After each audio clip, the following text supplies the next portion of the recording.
Hello viewers, welcome to our channel. నేను చరణ్ పరిమి. ఒక trainee IAS చేసిన ఓవర్ యాక్షన్కి అసలు ఐఏఎస్ ఎగ్జామ్స్, సివిల్స్ ఎగ్జామ్స్ అంటేనే పెద్ద స్కామ్ అనే పరిస్థితిలో ఇప్పుడు మీడియాలోకి వెలుగు చూస్తుంది. దానికి సంబంధించిన స్కామ్లన్నీ కూడా బయటకు వస్తున్నాయన్నమాట. ఇప్పుడు ఇది చాలా మంచి విషయం, నిజానికి ఆమె ఓవర్ యాక్షన్ చేయడం మంచి విషయం. అదేంటంటే ఇప్పుడు దాని గురించి తెలుసుకుందాం. పూజా కేట్కర్ గత కొద్ది రోజులుగా ఆమె వైరల్ అవుతూనే ఉన్నారు. పూజా కేట్కర్ అనే ఒక ట్రైనీ ఐఏఎస్, ఆమె మహారాష్ట్రలోని పూణేలో ఆమె ట్రైనీ ఐఏఎస్గా ఉన్నారనమాట. సో ఆమె కొద్దిగా ఓవర్ యాక్షన్ చేసి తన అధికారాన్ని గురించి, తనకి ఇచ్చిన సర్వీసెస్ సంబంధించిన ఏవైతే ఉన్నాయో కారు కావచ్చు, వీటన్నిటి గురించి తను ఓవర్ యాక్షన్ చేసి అనుకోకుండా ఒక వివాదం సృష్టించారు. ఆ వివాదం వల్ల తను చేసిన ఫేక్ సర్టిఫికెట్లు కావచ్చు, ఇట్లా ఇవి పెట్టి ఆమె ఈ పోస్ట్ ఏదైతే ఉందో అది కొట్టేసినట్టుగా కనిపిస్తుంది అనమాట. తను చేసిన స్కామ్ బయటకు వచ్చింది. అలాగే ఈ సివిల్స్ ఎగ్జామ్స్లో ఈ విధంగా స్కామ్స్ జరుగుతాయి అంటూ ఒక సూచన సొసైటీకి అందించినట్లయింది. ఎందుకంటే సివిల్ ఎగ్జామ్స్ అంటే మనం చాలా ప్రతిష్టాత్మకమైన ఎగ్జామ్స్ అని భావిస్తాం. దేశంలోనే అత్యున్నతమైన సర్వీసెస్ ఎగ్జామ్స్ అవి. సో ఇలాంటివి అడ్మినిస్ట్రేషన్ ఎగ్జామ్స్, వీటిల్లో కానీ క్వాలిఫై అయితే ఒక ఐఏఎస్ కావచ్చు, తర్వాత ఐపీఎస్ కావచ్చు, ఐఆర్ఎస్ కావచ్చు, ఐఎఫ్ఎస్ కావచ్చు, ఫారిన్ సర్వీస్, సో ఇట్లా వీటిలో క్వాలిఫై అయితే అది చాలా అత్యున్నతమైన ఒక అధికారంగా, అత్యున్నతమైన పరిపాలనా వ్యవస్థగా మనం వాటిని భావిస్తాము. అందులో ఉన్న వాళ్ళకు కూడా చాలా రెస్పెక్ట్ ఇస్తాం. కలెక్టర్లు కావచ్చు, అలాగే ఎస్పీలు కావచ్చు, కమిషనర్లు కావచ్చు, చాలా డిపార్ట్మెంట్స్ కమిషనర్లు ఇందులో క్వాలిఫై అయిన వాళ్ళే వస్తుంటారు.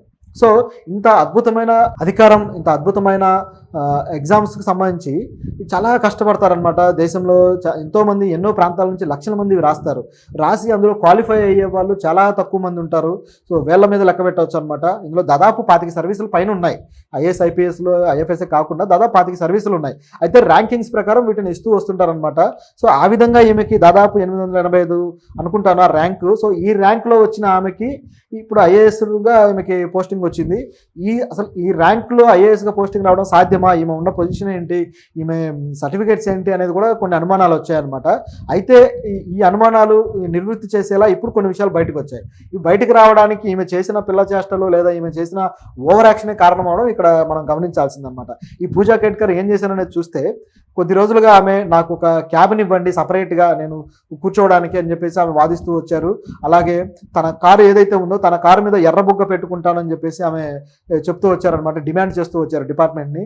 ఎర్రబుగ్గ అనేది ట్రైనీ ఐఏఎస్లకు ఇవ్వరు. సో ఇవ్వకపోతే మరి ఆమె ఎలా అడుగుతుంది అంటే అది ఆమె విఘ్నత. నాకు ఎర్రబుగ్గ కావాలి, నేను పెట్టుకొని తిరుగుతానంటే చిన్నపిల్లలు చాక్లెట్ అడిగినట్టుగా నాకు చాక్లెట్ ఇవ్వాల్సిందే, నాకు ఆ డ్రింకే కావాలని డైలాగ్ ఉంది కదా, ఆ టైప్లో నాకు ఎర్రబుగ్గే కావాలి, నేను కార్ మీద పెట్టుకొని తిరుగుతాను అని చెప్పేసి ఆమె అంటం జరుగుతుంది. అయితే ఇది వివాదంగా మారింది, అది ఇవ్వకూడదని చెప్పేసి. ఈమెకి ఆ సీట్ కూడా ఏదైతే ఉందో, ఆమె క్యాబిన్ ఏదైతే ఉందో, మామూలుగా అయితే ఏ వ్యక్తికైనా సరే, ఇప్పుడు కలెక్టర్ ఆఫీస్ కావచ్చు, ఏ డిపార్ట్మెంట్ అయినా కావచ్చు, ఆ డిపార్ట్మెంట్లో ఒక ప్యూన్ దగ్గర నుంచి, ఒక రికార్డ్ అసిస్టెంట్ దగ్గర నుంచి ప్రతి వ్యక్తికి కూడా వాళ్ళ బాధ్యతకు సంబంధించిన క్యాబిన్స్ ఉంటాయి. సో లేకుండా ఏమి ఉండదు. కాకపోతే ఈమె అడిగేది కలెక్టర్ స్థాయి క్యాబిన్ కావాలని ఆమె ఆశపడ్డట్టు ఉంది, బాగా తొందర ఎక్కువ ఉన్నట్టుంది. సో ఆమెకి అది ఇవ్వడం జరగదని తెలిసి ఇక లాభం లేదని చెప్పేసి ఆమె ఏం చేశారంటే, ఒక అసిస్టెంట్ కమిషనర్ ఎవరైతే ఉన్నారో ఆయన క్యాబిన్లోకి వెళ్ళి ఆయన క్యాబిన్ ఆక్రమించుకొని కూర్చున్నారు. ఆయన నేమ్ ప్లేట్ను పీకేసి తన సొంత నేమ్ ప్లేట్ పెట్టుకున్నారనమాట, ఐఏఎస్ అని చెప్పేసి. సో ఈ విధంగా ఆమె చేయడంతో అందరూ బిత్తరపోయారు, ఏంటి ఇలా ప్రవర్తిస్తుందని చెప్పేసి. సో ఇదంతా వివాదాస్పదంగా మారుతూ వచ్చింది. దాంతో డిపార్ట్మెంట్ కూడా సీరియస్ అయ్యి ఏంటి అని చెప్పేసి క్వశ్చన్ చేయడంతో ఇప్పుడు ఇక ఆమె ఐఏఎస్ క్వాలిఫికేషన్ సంబంధించి కొన్ని ప్రశ్నలు బయటకు వచ్చి, ఇవన్నీ ఒక్కొక్కటి అసలు ఎలా క్వాలిఫై అయింది, ఆమె అవ్వడానికి ఆమె చేసిన ట్రిక్స్ ఏంటి, ఆమె ఎలా అవినీతి చేసి ఇలా వచ్చిందనేది బయటకు వచ్చిందనమాట. అయితే ఆమె ఎలా చేయగలిగింది అనేది కూడా ప్రశ్నే. ఎందుకంటే అంత అత్యున్నతమైన స్థాయిలో ఉన్న పోస్టులకి అవినీతి అనేది అంత ఈజీ కాదు, అంత కరప్షన్ చేయడం అనేది అంత సాధారణమైన విషయం కాదు. ఇప్పుడు నీట్ విషయంలో పేపర్ లీక్ అయితే ఎంత దుమారం రేగుతుందో మనం చూస్తూనే ఉన్నాం. సో ఇది కూడా అంత ఈజీ విషయమేం కాదు. ఎలా చేయగలిగారు అన్న దానికి సమాధానం ఆమె తండ్రి కూడా ఒక ఐఏఎస్ ఆఫీసరే. ఆయన కూడా మహారాష్ట్రలో ఆయన ఒక కీలకమైన ఐ థింక్ ఆ మున్సిపాలిటీ సంబంధించి కొన్ని కీలకమైన కార్పొరేషన్ సంబంధించిన బాధ్యతలు నిర్వర్తించిన వ్యక్తి ఆమె తండ్రి పేరు దిలీప్ రావు అనమాట, దిలీప్ రావు ఐఏఎస్. ఈయన వెనకాల ఉండి ఆమెను ఒక్కొక్కటి గైడ్ చేసుకుంటూ వచ్చారనేది ఇక్కడ ఉన్న ప్రశ్న అనమాట. అయితే ఆమె తాత కూడా ఐఏఎస్ఏ. మరి వీళ్ళు అంత కుటుంబం ఐఏఎస్ అయినప్పుడు ఆమెకు ఆ కెపాసిటీ ఎందుకు లేదు, ఎందుకు ఈ విధంగా ప్రవర్తిస్తుంది అనేది ఒక ప్రశ్న. అయితే ఆమె ఐఏఎస్ క్వాలిఫికేషన్ అయిన తర్వాత, ఇప్పుడు ఎగ్జామ్లో మార్కులు వచ్చిన తర్వాత మెడికల్ టెస్ట్ ఉంటుంది. ఈ మెడికల్ టెస్ట్కి సంబంధించి ఆమె రిపోర్ట్స్ ఏవైతే ఉంటాయో, లైక్ ఆమె దానికి హాజరవ్వాల్సి ఉంటుంది. అయితే ఆమె మామూలుగానే దానికి రిపోర్ట్ ఏం పెట్టారంటే తనకి అంధత్వ సమస్యలు ఉన్నట్టు, అంటే బ్లైండ్నెస్, పార్షియల్లీ బ్లైండ్నెస్ ఉన్నట్టుగా, అట్లాగే తనకు మానసికంగా కూడా partial some mental mental illness ఉన్నట్టుగా కొన్ని పెట్టడం జరిగిందనమాట. సో ఇట్లా ఈ పెట్టడంతో సర్టిఫికేట్స్ సంబంధించి మళ్ళీ టెస్ట్ చేయాల్సి ఉంటుంది కదా, అది కూడా నేషనల్ మెడికల్ అకాడమీ దీనికి సంబంధించి టెస్ట్ చేస్తూ ఉంది. అయితే దానికి టెస్ట్కి హాజరవ్వాలి ఢిల్లీలో. అయితే ఆమె హాజరవ్వకుండా దాదాపు 5 సార్లు దాన్ని పోస్ట్పోన్ చేస్తూ వచ్చారు. హాజరయ్యేటప్పుడు కూడా ఆమె సరిగ్గా అక్కడ ఉండకుండా ఎగ్గొట్టి మధ్యలో రావడం ఇవన్నీ జరిగాయి అనమాట. అయితే దానికి కొన్ని ప్రైవేట్ వ్యక్తుల ద్వారా సర్టిఫికేట్లు సంపాదించుకొని పెట్టేశారు. మరి నిజంగా ఈమెకి అంధత్వ సమస్యలు ఉన్నాయా? అంధత్వ సమస్యలు ఉండటం వల్ల కొంత రిజర్వేషన్, డిజేబిలిటీ కేటగిరీ కింద రిజర్వేషన్ వచ్చే అవకాశం ఉంది. సో దాన్ని ఆమె ఉపయోగించుకోవాలనుకున్నారు. దాంతోపాటు ఈ మానసిక సమస్యలు అన్నారు. మానసిక సమస్యలు ఉన్న వ్యక్తికి ఈ తరహా పోస్టు ఇవ్వడం అనేది సరైందేనా అనేది మొదటి ప్రశ్న. అంటే ఎంతవరకు, అంటే శాతం కౌంటింగ్ ఉంటుంది కదా, శాతం కౌంటింగ్ మరి చూస్తారు. అయినా సరే ఈ ప్రశ్న అనేది వస్తుంది కదా.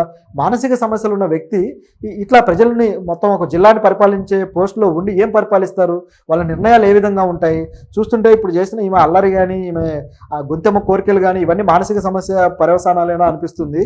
మరి అది కూడా చూడాల్సిన పరిస్థితి ఉంది. అయితే ఈ విధంగా ఈమె వాళ్ళని చీట్ చేసుకుంటూ దొంగ సర్టిఫికెట్లు పెట్టి ఆమె అక్కడ క్వాలిఫికేషన్ సంపాదించి ఆమె వచ్చారనమాట. అయితే ఇక్కడ కూడా అవి ఎప్పుడైతే ఆ సర్టిఫికెట్లు పెట్టారో దానికి పై అధికారులు ఇవి చల్లవు అని చెప్పడం కూడా జరిగింది.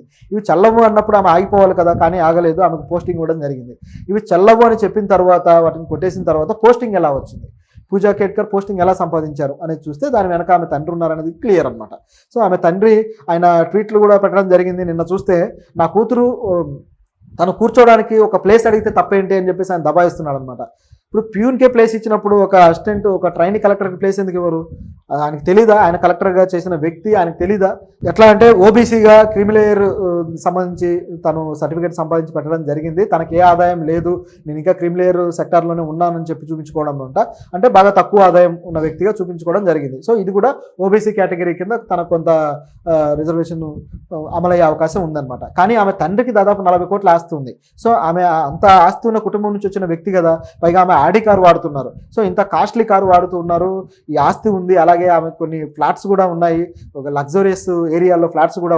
పేద వ్యక్తి అవుతుంది, ఏ విధంగా ఓబీసీ కేటగిరీకి వస్తుంది అనేది గమనిస్తే ఆమె నా తల్లిదండ్రులు విడిపోయారు, సో నేను మా తల్లితో ఉంటున్నాను కాబట్టి మాకు ఏ ఆదాయం లేదు అంటూ చూపించుకోవడం జరిగింది అనమాట. సో ఈ విధంగా చూపించుకొని సర్టిఫికేట్లు సంపాదించి పెట్టడం జరిగింది. సో దీని మీద కూడా ఇన్వెస్టిగేట్ చేయాలి. ఆయన ఎలక్షన్లో పోటీ చేసి తన అఫిడవిట్లో ఇట్లా 40 కోట్లు తన ఆదాయం చూపించుకోవడం జరిగింది. ఆమె తండ్రి ఎవరైతే దిలీప్ రావు ఉన్నారో ఆయన. ఇప్పుడు ఈయన ఆదాయం విషయంలో కూడా ఇన్వెస్టిగేషన్ చేస్తే బాగుంటుంది. ఎందుకంటే ఒక కలెక్టర్గా చేసిన వ్యక్తికి నెలకు ఎంత ఆదాయం వస్తుంది, ఎంత దాచిపెట్టగలడు, ఎంత ఖర్చు చేయగలడు, 40 కోట్ల ఆదాయం చూపించుకోగలిగాడంటే అది తన పేరు మీద. ఇక ఆ ఆదాయము, ఆ డబ్బు అంతా ఎక్కడి నుంచి వచ్చిందనే ఇన్వెస్టిగేషన్ అయితే జరగాల్సి ఉంది. ఇంకా ఏమన్నా ఆదాయం ఉందా అని చెప్పేసి మరొక ప్రశ్న కూడా వస్తుందన్నమాట. సో ఇలాంటి వ్యక్తి, ఇలాంటి ఈ పూజా కేట్కర్ లాంటి వ్యక్తులు రేపు కలెక్టర్లు అయ్యి ఐఏఎస్లు అయితే ప్రజలకు ఎలాంటి సమస్యలు తెచ్చిపెడతారు? వీళ్ళు కానీ ఒకవేళ ఎలాగైతే సర్టిఫికేట్ల విషయంలో అవినీతి చేశారో అలాగే పరిపాలన విషయంలో అవినీతి కానీ చేస్తే ప్రజలకు కానీ సమాజానికి కానీ ఎంత నష్టం జరుగుతుంది? ఇలాంటి వ్యక్తుల విషయంలో ప్రభుత్వం చర్యలు తీసుకోవాల్సిన అవసరం ఉంది. అట్లాగే వీళ్ళ సర్టిఫికేట్స్ తప్పైనా సరే వీళ్ళకి పోస్టింగ్ ఇచ్చిన అథారిటీస్ మీద కూడా ఎంక్వైరీ చేసి వాళ్ళని కూడా సస్పెండ్ చేయాల్సిన అవసరం అయితే ఉంది. సో దీన్ని బట్టి మనకు తెలియదు ఏంటంటే ఈ ఐఏఎస్ ఐపీఎస్లు కూడా నిజాయితీగా నిష్పక్షపాతంగా జరగడం లేదు, ఇవి కూడా గూడుపుటానీలు జరుగుతున్నాయని తెలుస్తుంది అనమాట. అయితే ఈమె దొరికారు, ఇంకా దొరకాల్సిన వాళ్ళు ఎంతమంది ఉన్నారో మొత్తం ఇన్వెస్టిగేషన్లు చేయాల్సిన పరిస్థితి ఉంది. అయితే బీజేపీ ప్రభుత్వం దీన్ని పెద్ద చేసే దృష్టిలో లేదనుకుంటాను. ఎందుకంటే వాళ్ళు ఈ నీట్ స్కామ్ విషయంలో కూడా ఏం అక్రమాలు జరగలేదంటూ కోర్టుకు ఒక అఫిడవిట్ ఇవ్వడం జరిగిందనమాట. సో అలాగే ఇక్కడ కూడా చేసే అవకాశం ఉంది, ఇక్కడ ఏ స్కామ్ లేదన్నట్టుగా చేసే అవకాశం కూడా లేకపోలేదు. ఈ ఎగ్జామ్స్కి సంబంధించి కానీ పోస్టింగ్లకు సంబంధించి కానీ బీజేపీ ప్రతిసారి ఇలాగే చేసుకుంటూ వస్తుంది అనేది మనం ఇక్కడ గమనించాల్సిన విషయం. మరి ఇందులో ఏం చేస్తారనేది మనం చూడాలి. అలాగే ఆమె తండ్రి కానీ ఆమె కానీ వాళ్ళు చేసిన దానికి శిక్షలు పడతాయి లేదనేది మనం గమనించాలి.